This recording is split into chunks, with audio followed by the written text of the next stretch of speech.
DCG460, the most powerful cordless grinder on the market. And what about the 418 and Metabo 36 volt? Up first here on the dyno is the Metabo HPT 36 volt running off of the AC adapter. Now they claim that this can produce 1,500 watts. So not bad, kind of close to that 1,500 watts. Pulling roughly 2,000 watts from my outlet here. It is a 20 amp outlet.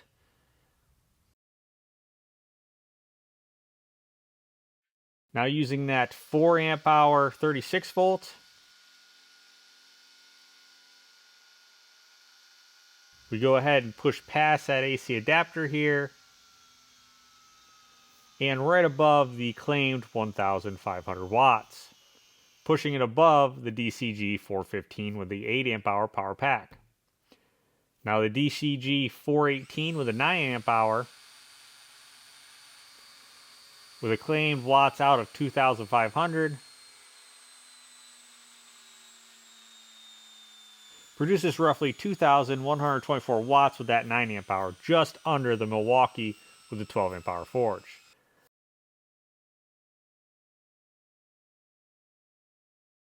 Now using the 15 amp hour,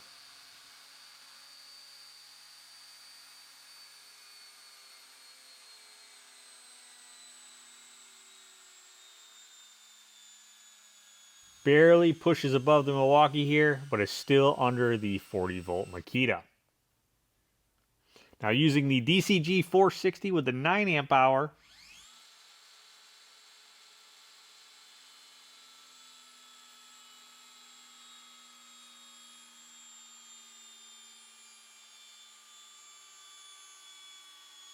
easily pushes over 2,000 watts here.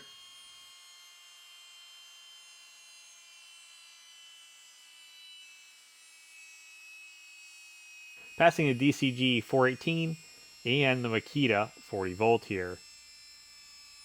Producing 2,510 watts. Now using the 15 amp hour,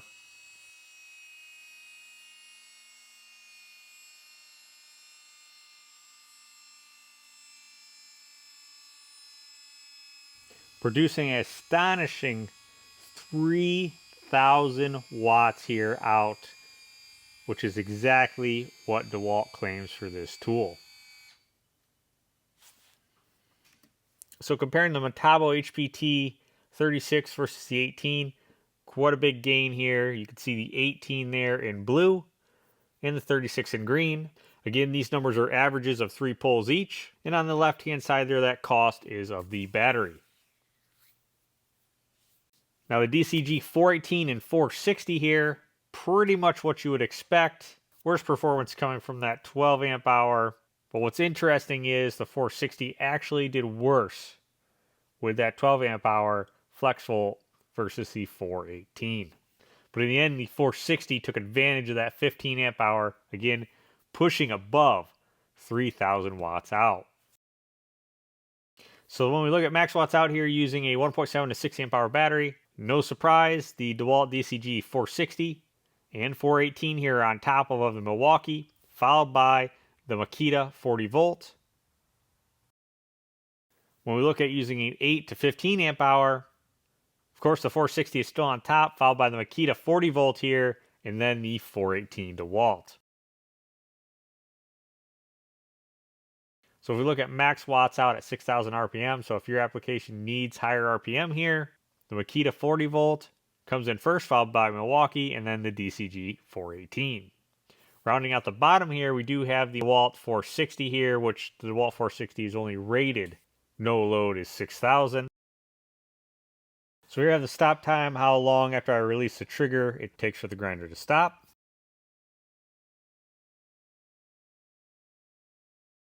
So the Metabo 36 volt here has some interesting features. MSRP is $200 for just the tool, rubberized grip, and one grinding wheel here. Paddle trigger, removable vents there on each side. Has a brake and anti-kickback.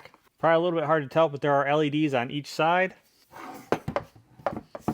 And you can cycle between on, off, so when the grinder is running, the lights will come on, or just off. Alongside that, we do have auto here, which will allow for a soft start, so instead of roughly 8,000 RPMs, you'll have 5,000 RPMs. Now it is interesting under load that I've seen about roughly 50 more watts in auto mode versus using the standard mode with the 8,000 RPMs here. On the opposite side, there is speed adjustment as well, with a turn knob there ranging from 1 to 6. Definitely something to consider here if you're running the Metabo line. It's worth the extra money there, in my opinion, looking at the data over the 18 volt to go with this 36 volt. And again, you do get some pretty good features there, along with this bag. So the 418 Flex Volt, honestly, I was expecting a little bit more. MSRP tool only is roughly $260, and it is made in Mexico. Comes with a grinding wheel, 4.5-inch guard, 6-inch guard, and an Allen wrench for the nut. Standard plastic handle here, anti-kickback and a brake, removable vents here near the motor, trigger switch, and your spot for tooling. So overall, yeah, it did beat the new Milwaukee, but not by much here.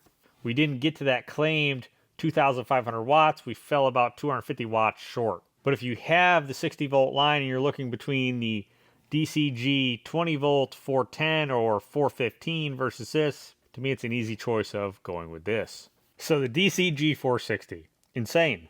Actually makes this 15 amp hour battery look small.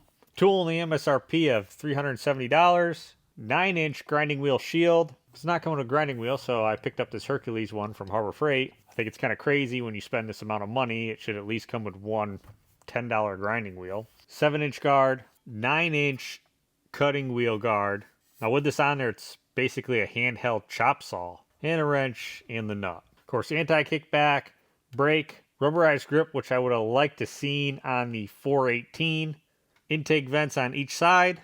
Trigger there for activation. Has the spot for tool link. Overload LED, and is made in China. So it's an absolute animal. So yeah, if you need the best on the market for cordless, this is it. I will argue from previous testing, I would put the 40 volt Makita in second, and a close tie here between the DCG418 and the new Milwaukee 3670. I'll be honest, I'm really surprised by the performance of this tool, considering it's on the 20 volt platform, versus the other three being 60 volt and 40 volt, which I bet we could push even more out of this if we had a tabless 15 amp hour. Let us know if you have any of these grinders in the comments below. I'll leave the link to the previous test videos if you're interested in those, along with the product links. And at the end will be some dB vibration data along with the specs. Thanks for watching, and I hope to catch you on the next one.